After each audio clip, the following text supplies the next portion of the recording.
हर 1000 प्रत्याशियों में से किसी एक का चयन होता है जो अभी अभी अपने कॉलेज में स्पेशलाइजेशन चुनना चाहते हैं। मतलब वो 12th उन्होंने अभी अभी पास किया है, अब उनके सामने डिसीजन आया कि यार मैं आर्ट्स लूं, कॉमर्स लूं, साइंसेस लूं। अगर आदमी के पास अगर एक स्ट्रीम चुनने का एक ऑप्शन आता है, विकल्प आता है, तो कौन सा जो विषय है, कौन सी स्ट्रीम को हम पढ़ें अपने ग्रेजुएशन में कि हमारे यूपीएससी में सफलता के आसार बढ़ जाएं। कभी भी आप जो है सब्जेक्ट का चयन जो है वो आप इस आधार पे ना करें कि आपको 3 साल बाद 4 साल बाद यूपीएससी देना है। ये एक गलत चयन करने का तरीका है कि तकरीबन आधे एस्पिरेंट जो आपके सिलेक्ट होते हैं, जिनका सिलेक्शन होता है, उनका बैकग्राउंड का रहा होता है। सीसैट का एग्जाम हर साल और कठिन होता जा रहा है। आप पिछले 3-4 साल के पेपर निकाल लो, अब आप देख लोगे कि भाई जिसके पास मैथमेटिक्स नहीं रहा, जिसके पास मैथमेटिकल थिंकिंग नहीं है, वो इसको आसानी से नहीं कर सकता। अब सीसैट के लिए आपको मैथमेटिक्स में प्रॉब्लम सॉल्विंग बहुत ही सही तरीके से आनी चाहिए। का बच्चा क्योंकि आगे तक मैथ करता है, चारों साल मैथमेटिक्स का इस्तेमाल करता है, सीसैट उसके लिए कंपैरेटिवली आसान होता है। कितनी भी मेहनत कर लें आप, कितना भी अच्छा कर लें, यूपीएससी में सिलेक्शन रेट जो है वो 0.1% है। टॉप 1% भी अगर आपने कैंडिडेट सेलेक्ट कर लिए, उनमें से भी 10 में से किसी एक का चयन होगा। तो आप कितनी भी परिश्रम करें, आप यहां पे सफलता की गारंटी नहीं ले सकते। नमस्कार, बहुत बहुत स्वागत है आप सभी का अनअकैडमी में। मेरा नाम है अतुल जैन। सिविल सर्विसेज परीक्षा में जो सक्सेस रेट है, जो सफलता की दर है, वो वास्तविकता में इतनी कम है कि उसमें कोई भी एक वेरिएबल अगर आता है, यानी कि कोई भी एक ऐसी चीज जो हमको लगता है कि यार हमारे सफल होने की संभावना को थोड़ा भी बढ़ा सकती है, तो वो हमारे डिसीजन को, हमारे जजमेंट को काफी हद तक परिवर्तित करने की संभावना रखती है। मैं आपको बताता हूं कैसे। देखिए, यूपीएससी का एग्जाम जो होता है उसमें आमतौर पे 10 लाख लोग जो होते हैं वो फॉर्म भरते हैं। 10 लाख लोग फॉर्म भरते हैं। और अगर हम मान के चले, हालांकि आजकल ये नंबर जो है ये 1000 से थोड़ा कम रहने लगा है, लेकिन तब भी हम अप्रोक्सीमेटली मान सकते हैं कि तकरीबन 1000 जो है लोगों का चयन होता है।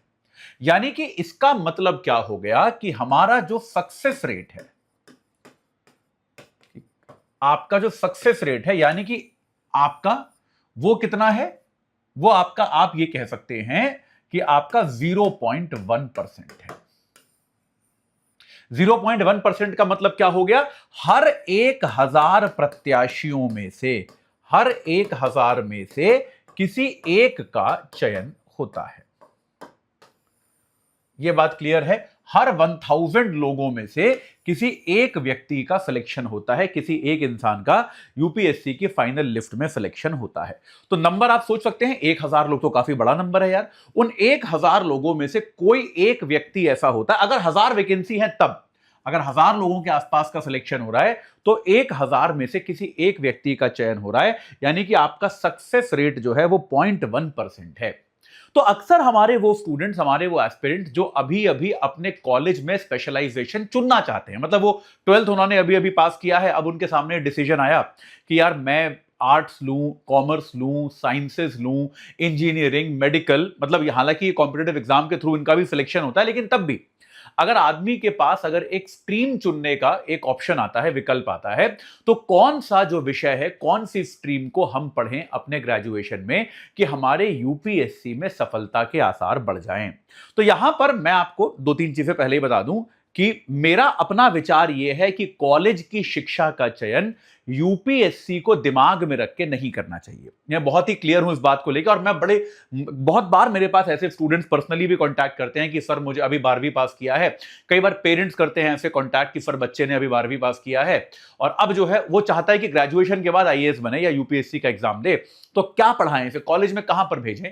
और मैं उन पेरेंट्स को हमेशा ये कहता हूं कि कभी भी आप जो है सब्जेक्ट का चयन जो है वो आप इस आधार पे ना करें कि आपको 3 साल बाद 4 साल बाद यूपीएससी देना है। ये एक गलत चयन करने का तरीका है। लेकिन तब भी हैविंग सेड दैट, उस पे अंत में आऊंगा इस वीडियो के, हैविंग सेड दैट, मैं आपके सामने थोड़ा सा जो एक डेटा बेस्ड एनालिसिस है वो प्रस्तुत करूंगा। केवल डेटा आपको बताऊंगा, उस डेटा में क्या क्या गड़बड़ियां हैं, यानी कि वो डेटा कैसे आपको मिसगाइड कर सकता है ये भी बताऊंगा। और अंत में बताऊंगा कि मेरे विचार में यूपीएससी की तैयारी को ध्यान में रखते हुए कॉलेज में सब्जेक्ट क्यों नहीं चुनना चाहिए। ठीक है, ये बात क्लियर है। तो अगर मैं बात करूं एब्सोल्यूट नंबर ऑफ सिलेक्शंस की, अगर मैं बात करूं कि ये जो 1000 लोग हैं इनमें से कौन से स्ट्रीम के सबसे ज्यादा लोग आते हैं, अगर मैं ये मानकर चलूं तो विदाउट अ डाउट मैं कह सकता हूं कि करीब करीब 50% लोग, आधे लोग जो हैं वो आपको इंजीनियरिंग से मिलेंगे। इसमें कोई संदेह नहीं है कि करीब करीब हर चीज अप्रोक्सीमेटली है ऑब्वियसली, कि तकरीबन आधे एस्पिरेंट जो आपके सिलेक्ट होते हैं, जिनका सिलेक्शन होता है, उनका बैकग्राउंड इंजीनियरिंग का रहा होता है। बहुत सारे ऐसे मिलते हैं जो उसके बाद कहीं किसी ह्यूमैनिटीज या किसी और चीज में मास्टर्स कर लेते हैं, लेकिन एक बेस कोर्स के तौर पे उन्होंने इंजीनियरिंग किया होता है। लेकिन इसके पहले आप ये सोचो कि इसका मतलब तो सर केवल इंजीनियर सेलेक्ट होते हैं, ऐसा नहीं है। उसका एक बहुत बड़ा फैक्टर ये भी है कि सबसे ज्यादा फॉर्म भी इंजीनियर्स भरते हैं, सबसे ज्यादा अभ्यर्थी भी इंजीनियर्स हैं। यह बात क्लियर है कि नहीं है? तो इंजीनियर्स बहुत ज्यादा बड़ी संख्या में, अगर 1000 लोग सेलेक्ट हो रहे हैं तो उनमें से 500 इंजीनियर होंगे। लेकिन यह बात भी सही है कि जो 10 लाख लोग थे उनमें से भी 4.5-5 लाख इंजीनियर थे। तो आप ये देखेंगे कि इंजीनियर जो है सबसे ज्यादा फॉर्म भी भरते हैं, सबसे ज्यादा इस परीक्षा में बैठने का प्रयास भी करते हैं। इस कारण से इंजीनियर्स का सिलेक्शन रेशो, जो सिलेक्शन का जो नंबर है, वो हमेशा ज्यादा होता है। इंजीनियरिंग के बाद आपका दूसरे नंबर पे जो आप कह सकते हो करीब आप 30% के आसपास जो आपके एस्पिरेंट सेलेक्ट होते हैं, वो ह्यूमैनिटीज बैकग्राउंड वाले होते हैं। ह्यूमैनिटीज मतलब आपका जो मानविकी विषय है, जैसे आपका इतिहास हो गया, भूगोल हो गया, अर्थशास्त्र हो गया, आपका समाजशास्त्र हो गया, पॉलिटिकल साइंस हो गया, इन सारे विषयों को जिन बच्चों ने कॉलेज के लेवल पे पढ़ा है, करीब करीब आप ये मानकर चल सकते हैं 300 के आसपास विद्यार्थी वहां से सेलेक्ट होते हैं। और इसके अलावा आप ये मान के चल सकते हैं कि बाकी जो आपके हैं कुछ विद्यार्थी, बाकी जो आपके 20% बचे, वो बाकी स्ट्रीम से, इन बाकी स्ट्रीम्स में आपका मेडिकल साइंस एक अच्छा सब्जेक्ट है, मेडिकल्स के काफी बच्चे सेलेक्ट होते हैं हर बार, डॉक्टर्स जो होते हैं। इसके अलावा आपके जो हम कह सकते हैं कॉमर्स साइड के विद्यार्थी जो हैं, वो भी एक ठीक ठाक मात्रा में चयनित होते हैं, लेकिन इनका नंबर जो है वो 20% के अंदर ही होता है। लेकिन फिर से वही बात है कि इनमें अभ्यर्थियों की संख्या भी कम है। तो अगर हम ये देखें कि एक अभ्यर्थी अगर इनमें से किसी स्ट्रीम का बैठ रहा है, ये तो हो गया यार, ये तो देखो ये नंबर जो है ये लगभग उस पर बायस्ड है, उस पर बेस्ड है कि टोटल कितने अभ्यर्थी बैठे। अब अगर हम ये देखें कि अगर एक अभ्यर्थी बैठा किसी भी एक स्ट्रीम का, तो उसके सिलेक्शन की प्रोबेबिलिटी कितनी ज्यादा है आंकड़ों के आधार पे, ये मैं आपको बताता हूं। तो ये आपका आता है इस डेटा से। आप अगर यहां देखें तो अगर हम ये देखें कि एक अभ्यर्थी अगर बैठा है, तो पिछले कुछ वर्षों के डेटा के हिसाब से सबसे ज्यादा प्रोबेबिलिटी सिलेक्शन की किसकी है? जो ह्यूमैनिटीज वाला विद्यार्थी है।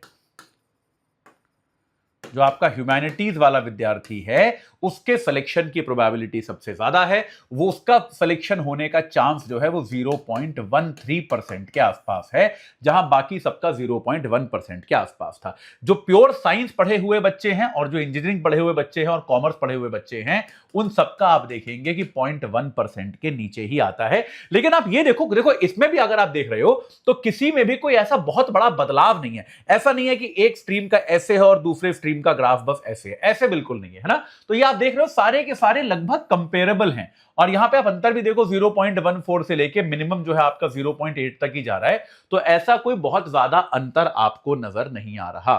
ठीक है, तो हम ये कह सकते हैं कि उसमें कोई बहुत ज्यादा क्लियर फर्क नहीं है। देखो, हर स्ट्रीम के कुछ फायदे हैं, आप इस बात को समझिए। मैं आपको बताता हूं, जैसे अगर आप ह्यूमैनिटीज को देखें, सबसे पहले ह्यूमैनिटीज की बात करते हैं। ह्यूमैनिटीज के साथ एक ऑब्वियस फायदा जो है वो क्या है कि सिलेबस का, पाठ्यक्रम का ओवरलैप है। इसमें कोई डाउट नहीं है। मान लीजिए अगर आप, जैसे मैं अपने समय के ही अपने कुछ मित्रों को भी याद करता हूं, तो भाई एक मेरे पहचान के 1-2 मित्र, जैसे एक मेरा मित्र है वो IRS अधिकारी बना, तो उसने क्या किया, दिल्ली यूनिवर्सिटी से ज्योग्राफी पढ़ी उसने ग्रेजुएशन में। और ज्योग्राफी के समय पढ़ते समय 1-2 विषय और लेने होते हैं, उसने हिस्ट्री ले ली। तो अब देखिए, आपकी ज्योग्राफी में तो आपने पूरा ग्रेजुएशन किया, तो वो तो आपका कंप्लीट हो गया अच्छे से, उसमें तो कोई दिक्कत आपको होगी नहीं। ज्योग्राफी अच्छा खासा आता है, प्री में भी आता है, मेंस में भी आता है। तो आपका वो विषय जो है ऑटोमेटिकली आपके कॉलेज के माध्यम से तैयार हो गया। इसके अलावा हिस्ट्री, आपने जो बाकी सब्जेक्ट्स है उसमें आपने हिस्ट्री और पॉलिटिकल साइंस ले लिया। तो हिस्ट्री और पॉलिटिकल साइंस आपने पढ़ लिया तो आपका काफी कुछ पॉलिटी हो गया, हिस्ट्री आपकी काफी कुछ तैयार हो गई। तो आपका सिलेबस का ओवरलैप जो है वो निश्चित तौर पे आपको मदद देता है, आपके कई सारे विषयों के कुछ हिस्से जो हैं वो आपके तैयार हो जाते हैं। ये एक फायदा है, इससे आप इनकार नहीं कर सकते। दूसरी चीज जो आती है वो आती है कि आपके पास एक सोचने का क्रिटिकल तरीका आता है। ह्यूमैनिटीज में क्या होता है कि आपको अगर आप अच्छे कॉलेजेस से पढ़ रहे हैं, मैं खराब कॉलेजेस की बात नहीं कर रहा, आमतौर पे ह्यूमैनिटीज विषयों को अगर आप ढंग से पढ़ते हैं तो आप जो कोई थ्योरी पढ़ते हैं, कोई विचार पढ़ते हैं, उसकी आलोचना कर पाना, उसको लेकर एक क्रिटिकल एनालिसिस कर पाना, इन सारी चीजों को भी, इन सारी कलाओं को, इन सारे गुणों को भी आप सीखते हैं। ठीक है, हाँ, तो आप इन सारी चीजों को भी सीखते हैं। तो इसके माध्यम से क्या होता है, आपकी लर्निंग का लेवल बेहतर होता है। आप आमतौर पे आसपास जो कुछ भी चल रहा है उसमें आपको एक क्रिटिकल थॉट प्रोसेस आपका डेवलप होता है कि आपके आसपास जो चीजें हैं उनको आप ज्योग्राफी के पर्सपेक्टिव से भी देख पाते हो, इतिहास के दृष्टिकोण से भी देख पाते हो, पॉलिटी के पर्सपेक्टिव से भी देख पाते हो। आपके पास एक मल्टी पर्सपेक्टिव वाला जो आपका यूपीएससी में बहुत इंपॉर्टेंट स्किल है, बच्चों को डेवलप करने में बड़ा टाइम लगता है इसको, वो आपके पास ऑटोमेटिकली आपकी कॉलेज एजुकेशन से डेवलप हो जाती है। राइटिंग स्किल, नो डाउट, एक अच्छी राइटिंग स्किल का विकास आप कर पाते हो, इसमें कोई डाउट नहीं है, एक अच्छी राइटिंग स्किल का विकास आप कर पाते हो। और चौथा, मैं मतलब इसको कृपया गलत तरीके से मत लीजिएगा, ह्यूमैनिटीज का कम से कम ग्रेजुएशन लेवल पे जो वर्कलोड होता है वो अपेक्षाकृत कम होता है ना। इसको कृपया मतलब बुरा मत मानिएगा इस बात का, कुछ लोग हो सकता है कि नहीं सर ऐसा तो नहीं है, लेकिन बुरा मत मानिएगा, सच्ची बात है कि ह्यूमैनिटीज का जो वर्कलोड होता है वो अपेक्षाकृत कम होता है, तो बच्चे को तैयारी करने के लिए ज्यादा समय मिलता है। ये बात क्लियर है कि आपको जो है आपकी तैयारी पर फोकस जो है आपके पास थोड़ा सा उसका समय ज्यादा मिलता है। तो ये कुछ फायदे आपको ह्यूमैनिटीज सब्जेक्ट पढ़ने से होते हैं, जिनके कारण ह्यूमैनिटीज से सिलेक्शन में आपको ये फायदे देखने को मिल सकते हैं। ठीक है भाई, सीधी सीधी बात है, ये क्लियर है। अब आते हैं भाई साइंस और इंजीनियरिंग पर। अब मान लीजिए कोई बच्चा है, अगर वो इंजीनियरिंग कर रहा है तो भाई इसके क्या फायदे हैं, इसके फायदे देख लेते हैं। पहला फायदा, हम सबके केवल फायदे ही देख रहे हैं, पहला फायदा सीसैट, पहला क्लियर क्लासिक फायदा आज की तारीख में, सीसैट का एग्जाम हर साल और कठिन होता जा रहा है। आप पिछले 3-4 साल के पेपर निकाल लो, अब आप देख लोगे कि भाई जिसके पास मैथमेटिक्स नहीं रहा, जिसके पास मैथमेटिकल थिंकिंग नहीं है, वो इसको आसानी से नहीं कर सकता। अब सीसैट वैसा नहीं रहा जैसे आज से 10 साल पहले होता था कि अरे 1 महीना पढ़ लेगा कोई भी कर लेगा, अब ऐसा नहीं है। अब सीसैट के लिए आपको मैथमेटिक्स में प्रॉब्लम सॉल्विंग बहुत ही सही तरीके से आनी चाहिए। इंजीनियरिंग का बच्चा क्योंकि आगे तक मैथ करता है, चारों साल मैथमेटिक्स का इस्तेमाल करता है, सीसैट उसके लिए कंपैरेटिवली आसान होता है। यह बात क्लियर है, इसमें कोई डाउट नहीं है। सीसैट के अलावा आप ये कह सकते हो साइंस एंड टेक्नोलॉजी में सिलेबस ओवरलैप है। साइंस एंड टेक्नोलॉजी उसको बेहतर आसानी से समझ में आती है।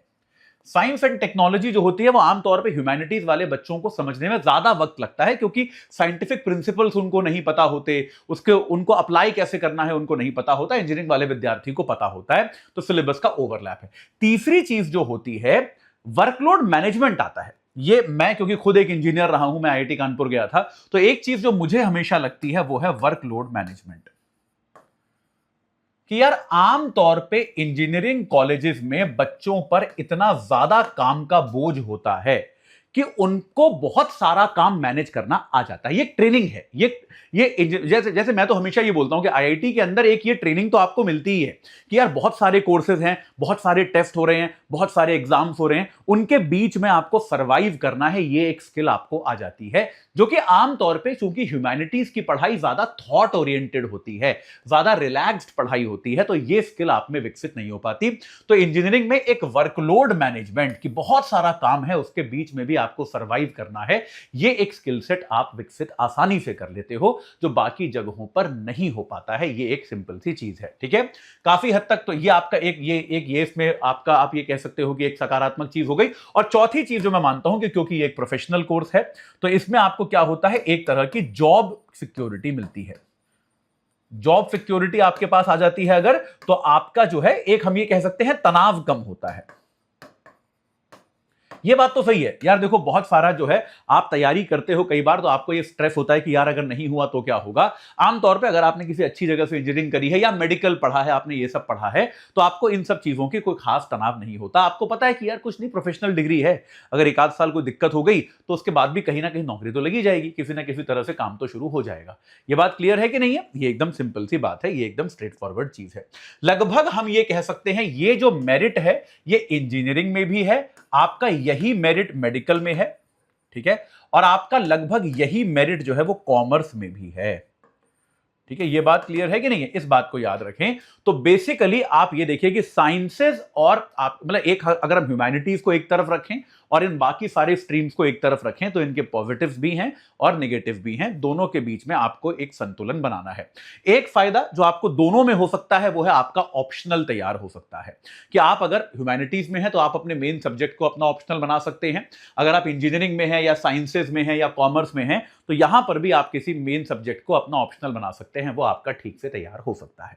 ठीक है, तो लेकिन मैं तब भी, अगर आपके सामने इस समय एक स्ट्रीम चुनने की चुनौती है कि आपको एक विषय चुनना है, तो you should never base your decision on UPSC preparation. मैं बहुत ही क्लियरली बात कह रहा हूं, क्यों, उसके कारण क्या है।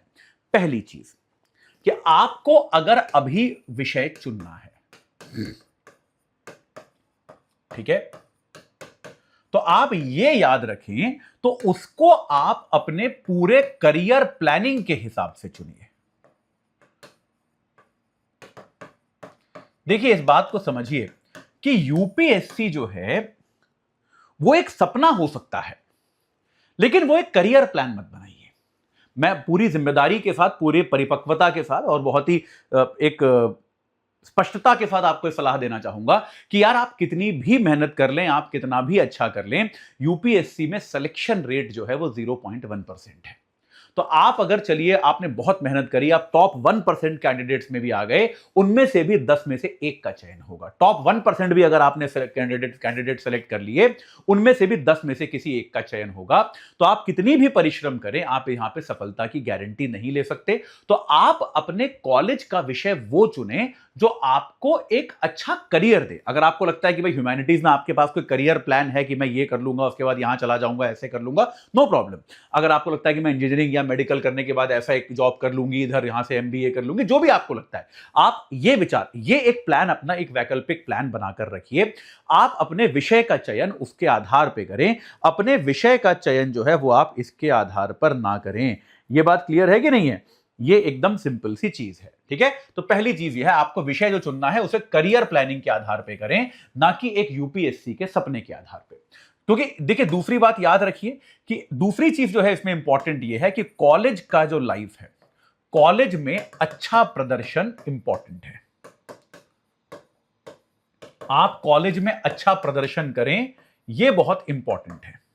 कभी भी कॉलेज की पढ़ाई को ऐसे सेकेंडरी मान के मत चलिए कि ये काम का नहीं है, ये तो बेकार की चीज है, इसको छोड़ देते हैं, थोड़ा बस पास हो जाए। नहीं, कॉलेज में अच्छे से पढ़ाई करनी है, अच्छे नंबर लाने हैं, एक अच्छा प्रोफेशनल बनना है। क्योंकि हो सकता है, इस बात को भी समझिए, मैं आपको यूपीएससी से डिस्करेज नहीं कर रहा हूं, लेकिन यह भी हो सकता है कि आप मान लीजिए आज आप कॉलेज क्लियर करें और आपका अभी ना हो सकता है आप 2 साल 3 साल बाद सेलेक्ट हो और इस बीच में आपको कुछ नौकरी करनी पड़े, कुछ काम करना पड़े। तो अगर आपने कॉलेज में अच्छा प्रदर्शन किया है तो आपको यहां पर बेहतर अवसर मिलेंगे। और वैसे भी आप जहां पर जाते हैं, देखिए एक्सेलेंस जो होती है ना, अच्छा करना, ये एक आदत होती है। अगर आप अपने आप को आदत डालेंगे कि मैं जहां भी पढ़ूंगा मैं अच्छा ही करूंगा, तो फिर वो आदत आपकी यूपीएससी में भी कंटिन्यू होगी, वरना कंटिन्यू नहीं होगी। ठीक है, तीसरी चीज इसमें इंपॉर्टेंट क्या है कि यार यूपीएससी के ट्रेंड पे भरोसा ना करें। आपको लगता है कि भाई ये जो ट्रेंड चल रहा है, ये भाई यही ट्रेंड चलता रहेगा। अभी अगर आप सब्जेक्ट का चयन कर रहे हैं, जैसे मान लीजिए आजकल हम देख रहे हैं फॉर एग्जांपल पीएसआईआर से बड़े सिलेक्शन हो रहे हैं बच्चों के। भाई जिन बच्चों का ऑप्शनल पीएसआईआर है वो सिलेक्ट हो रहे हैं आजकल। तो आपको लगता है भाई पीएसआईआर वाले बच्चे टॉप करते हैं, एक काम करता हूं मैं भी पीएसआईआर में ही ग्रेजुएशन कर लेता हूं, मैं 3 साल में 4 साल में ग्रेजुएट होऊंगा, तब मैं यूपीएससी दूंगा, तब पीएसआईआर मेरे पास होगा ही होगा, तो मेरा तो सिलेक्शन हो जाएगा। लेकिन बेटा यूपीएससी के ट्रेंड जो है वो हर साल 2 साल 3 साल में बदल जाते हैं। कोई गारंटी नहीं है कि अगर आज पीएसआईआर के बच्चों के मैक्सिमम सिलेक्शन हो रहे हैं तो 2 साल बाद ऐसा ही होगा। मैंने अपने यूपीएससी की तैयारी में ज्योग्राफी का बूम देखा है, जब बहुत ज्यादा बच्चे ज्योग्राफी से सेलेक्ट होते थे। मैंने अपने यूपीएससी प्रिपरेशन पब्लिक एडमिनिस्ट्रेशन का बूम देखा। एक टाइम पे था कि हर बच्चे का पब्लिक एडमिनिस्ट्रेशन होता था क्योंकि मैक्सिमम सिलेक्शन पबैड से होते थे। फिर मैंने इसमें इसका साइकोलॉजी और एंथ्रोपोलॉजी का बूम देखा है आते हुए कि भाई साइकोलॉजी और एंथ्रोपोलॉजी से बहुत सिलेक्शन हो रहे थे। फिर अभी पीएसआईआर का बूम चल रहा है। तो बेटा 10 साल में 5 बूम आ चुके हैं। तो कोई गारंटी नहीं है कि जब तक तुम ग्रेजुएशन करके निकलोगे जो बूम चल रहा है वो चलता रहेगा, इसकी कोई गारंटी नहीं है। ये बात समझ में आई कि नहीं आई? तो इसीलिए ट्रेंड को आधार बना के कि ट्रेंड आज ये है, ट्रेंड कभी भी आज का मत देखो, 4 साल बाद क्या ट्रेंड होगा तुम्हें क्या पता। तो इसीलिए इस आज के ट्रेंड को आधार बना के अपना विषय अगर आप चुन रहे हो तो ये कोई सही तरीका नहीं है, ये एक अविश्वसनीय है। इस ट्रेंड का मतलब कोई भरोसा नहीं है, ये अगले साल अचानक से किसी और विषय से सिलेक्शन होने शुरू हो जाएंगे, यू नेवर नो। ठीक है, ये बात याद रखिए।